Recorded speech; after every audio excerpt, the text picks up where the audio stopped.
What's really good, brothers and sisters? My name is O'Neil Barnaby, founder and director of the Black Math Academy, here with another video demonstrating to you guys what intelligent black society is all about. In the beginning of the movie Hidden Figures, starring Taraji Henson, Octavia Spencer, and Janelle Monáe, the little girl who's portraying Katherine Johnson is in the 6th grade, and she's in a 9th grade algebra class trying to solve a algebra problem.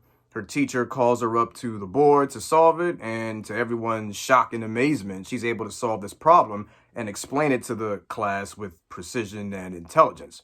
So I pulled that question straight off the board from that scene, and I'm going to show you guys how to go about solving that particular problem. All right, so let's get it in. The question is just solve for the equation, solve for the value of x.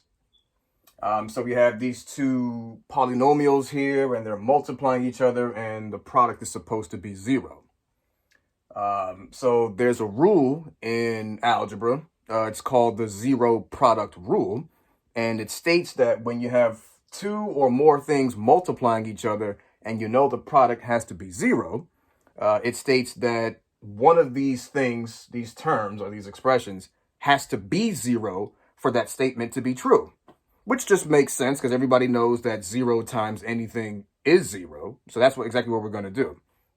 So the way to go about solving that is to set these two things, these polynomials here, equal to 0. And then we can solve for the value of x. So we'll try the first one. X squared plus 6x minus 7 equals 0. So I have a 4-step sort of checklist to go about solving problems like this, because these two polynomials are what's called quadratic equations. I'm sure you guys remember that from when you guys were in algebra back in the day. So I'm going to bypass all those checklists. I'm going to go straight to the most efficient way to solve it, which is called the AC method. So the AC method comes from the standard form of a quadratic equation, which looks like ax squared plus bx plus c equaling 0. So this particular equation is the standard form of all quadratic equations, and the AC method says that you want to multiply the a term and the c term. So here's the a term here, and here's the c term here. A is the coefficient of the x squared term, and c is the very last value in the polynomial expression. So we're going to multiply those two things, and then we're going to show you how to go about solving it. So in our equation, x squared plus 6x minus 7 equals 0. The a term is the imaginary 1 that's sitting next to the x squared. And the c term is the negative 7. So we're going to multiply 1 and negative 7, and that result is negative 7. It just stays the same. So what we want to do is to find factors of negative 7 that add to the middle term, which is the 6.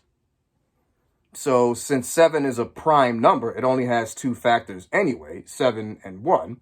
But we have to come up with the right values with the right sign that produces the product as a negative value and the sum as a positive value.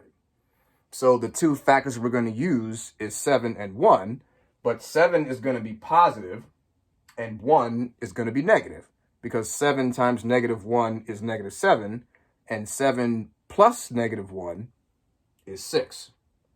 So what we're going to do here is create 2 binomials, or 2 expressions in parentheses,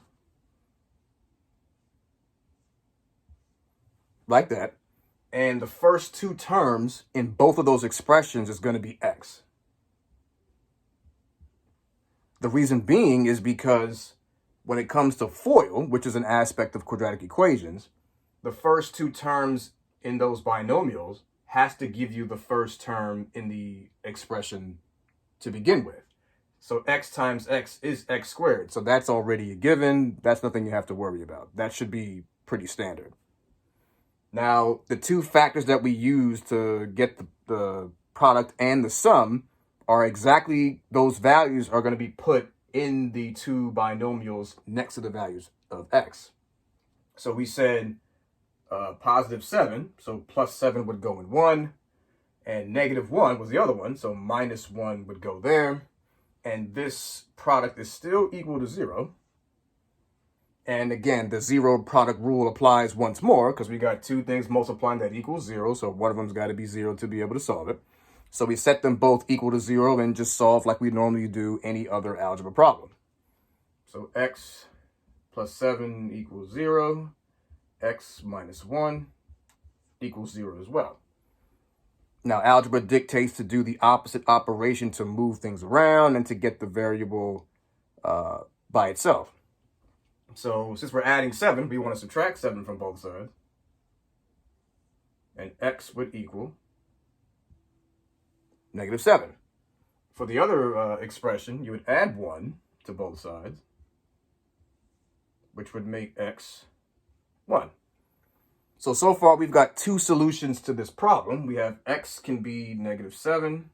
X can also be 1. Now we're not done yet because we have one more quadratic equation to deal with to find out the rest of the values of x that would make this statement true. So we're going to perform the AC method once again. Let me write the equation one more time. 2x squared minus 5x minus 3 equals 0. So we perform the AC method, which means we're going to multiply the 2 and the -3. 2 times -3 is -6. And we want factors of -6 that add to -5, the middle term. So to get the product to be negative, one of them's got to be positive, one of them's got to be negative, and they have to add to this -5. So it looks like the factors are going to be 2 and 3, and they're going to be, I'm sorry, not 2 and 3, they're going to be 6 and 1. Yeah, they're going to be 6 and 1, and we want -6 and a +1. -6 times 1 is -6, the product to begin with, and -6 plus 1 is equal to -5. So it's going to be -6 and +1. All right, so in this instance, because a is not 1, this value here, it's something other than 1, those two factors, we're going to rewrite this middle term using those two factors, the -6 and the +1. So rewriting this entire thing, 2x squared minus 6x plus x minus 3. So those same two factors, -6 and +1, -6, +1, I just used that to rewrite this middle term -5, because -6x plus x is -5. So all I did was just rewrite this term in a different way, and you'll see in a minute why. So in this instance, it doesn't make any sense to combine these two because it just go back to where we started from, and we're back at square one. So what we're going to do here is we're going to factor by grouping, is what it's called. So here I would split this equation down the middle this way, and we're going to factor these two statements here. So what we're going to look for is a common factor, specifically the greatest common factor of both of these expressions, and pull it out. So between these two, the greatest common factor is 2x. The 2 and the 6 both have a factor of 2, and x squared and x both have a factor of x. So that those two terms come outside.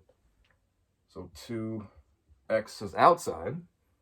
Open your parentheses, and the result is the result of dividing these two terms by what you pulled out.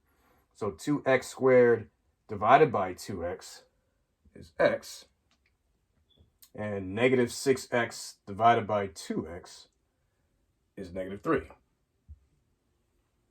So far, so good. Now, we have to pull something out of this expression where the result has to be the same as this result here. When we pull a common factor out, the result should be exactly x minus 3 as well. That's how you know you're doing the problem correctly. So x and 3, the common factor that would work is just the value of 1. 1 times x is x, 1 times -3 is -3, and that gives you the same exact term, same exact expression, excuse me.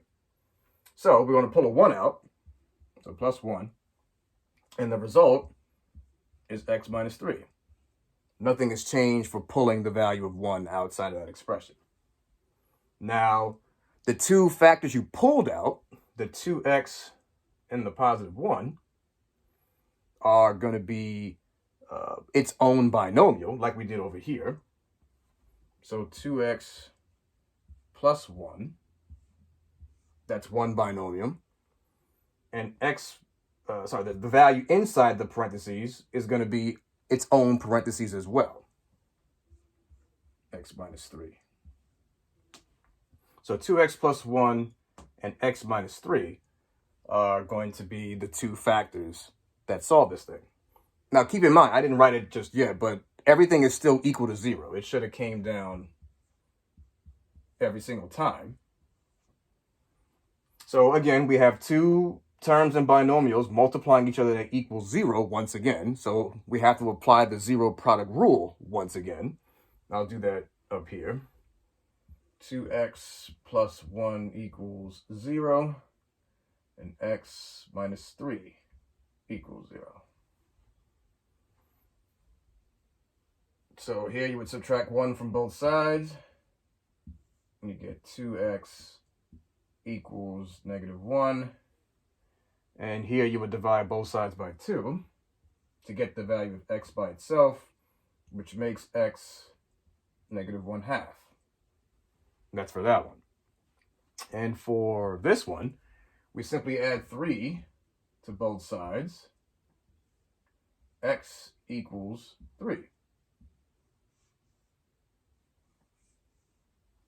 And now we have 4 solutions for this particular equation. We've got x is negative 7, x is 1, x is negative 1/2, and x is 3. And the way to go about proving it is that you would plug any one of these values of x into the original equation and see if you get 0 as an answer. And you will. If you stick it in one of these things, it'll say 0 times whatever this is, which is 0, and 0 equals 0. And that's how you know that you made a true statement. So that's how you go about solving quadratic equations. And it also shows that that little girl knew what she was talking about in the beginning of the movie Hidden Figures. All right, everybody, that's another demonstration of what Intelligent Black Society is all about. Don't forget to like, share, comment, and subscribe to our social media pages, Facebook, Instagram, and YouTube. We definitely appreciate the engagement.